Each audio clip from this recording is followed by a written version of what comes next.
प्यारे बच्चों, NCERT coaching में आप सभी का स्वागत है। आज के इस वीडियो में हम लोहा इस्पात उद्योग को आधारभूत उद्योग क्यों कहते हैं इसके बारे में जानेंगे। अर्थात जो भी ये लोहा इस्पात उद्योग है उस उद्योग को किसी भी राष्ट्र का आधारभूत उद्योग क्यों कहते हैं। तो देखिए, तो वीडियो की शुरुआत करते हैं। देखिए बच्चों, आपको बड़ी एकाग्रता के साथ और ध्यान के साथ आपको सिर्फ वीडियो को समझना है, देखना है। मेरा प्रयास रहेगा कि मैं आपको इस क्वेश्चन को अच्छे से समझा सकूं। आइए शुरुआत करते हैं। प्रश्न एक को एक बार और पढ़ते हैं कि लोहा इस्पात उद्योग को आधारभूत उद्योग क्यों कहते हैं या क्यों कहलाता। तो बच्चों देखिए, जो लोहा इस्पात उद्योग है इसका जो उपयोग है या इसमें क्या क्या चीज़ बनती है, तो मशीनें बनती है और यातायात के साधन बनते हैं, अस्त्र शस्त्र बनते हैं और कृषि यंत्र बनते हैं।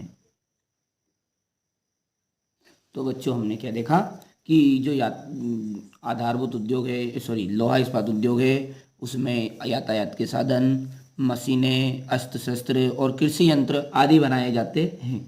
तो देखिए बच्चों, जब ये इतना बड़ा आइटम है, ये इतनी इतनी बड़ी बड़ी चीज़ें बनती इसमें या वस्तुएं बनती, मशीनें बनती है, तो आप खुद ही कह सकते हैं कि ये आधारभूत उद्योग कहलाएगा।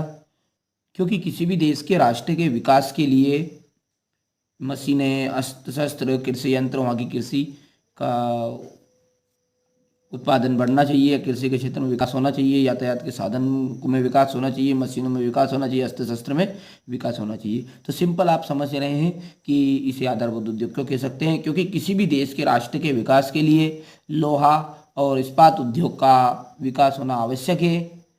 इस उद्योग की जो गणना है वो महत्वपूर्ण उद्योगों में की जाती है। अब महत्वपूर्ण उद्योगों में इस उद्योग की गणना क्यों की जाती है? क्योंकि लोहा और इस्पात के बिना किसी भी देश की अर्थव्यवस्था, ये भारत की अर्थव्यवस्था के घटक है, तो किसी भी देश की अर्थव्यवस्था विकसित नहीं हो सकती। अतः लोहा और इस्पात उद्योग को क्या कहा जाता है? आधार स्तंभ कहा जाता है। इसे आधार स्तंभ भी कहते हैं।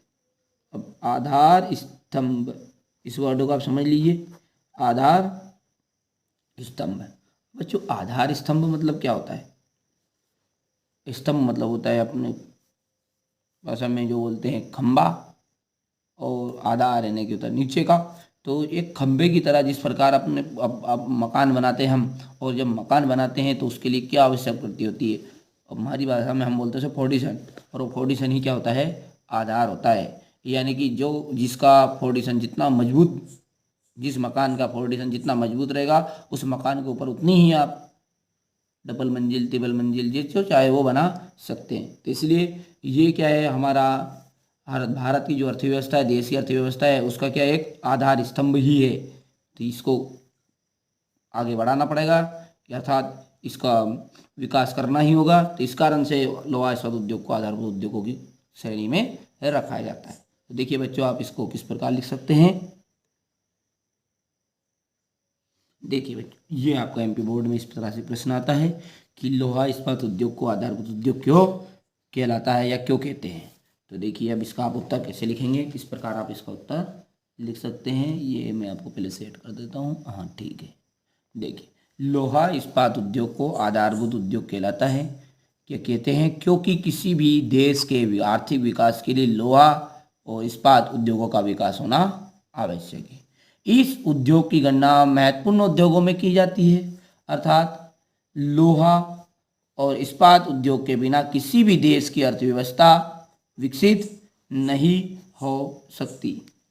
और फिर आगे, किसी भी देश की अर्थव्यवस्था विकसित नहीं हो सकती। अतः लोहा इस्पात उद्योग किसी भी राष्ट्र की अर्थव्यवस्था का क्या होता है? आधार स्तंभ होता है। और लोहा इस्पात उद्योग का उपयोग मशीनों, यातायात के साधन, अस्त्र शस्त्र, कृषि यंत्र आदि बनाने में किया जाता है।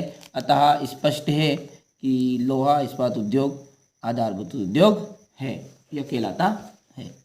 तो बच्चों, ये बड़ा थ्योरिकल एक प्रश्न था, पॉइंटों का जवाब नहीं था, इसलिए मैंने आपको ज़्यादा डिटेल तरीके से नहीं समझाया, केवल सिर्फ आपको बताया है। तो आप इसे नोट कर लीजिए और एक या दो बार पढ़ लीजिए अच्छे से, तो कंप्लीट हो जाएगा।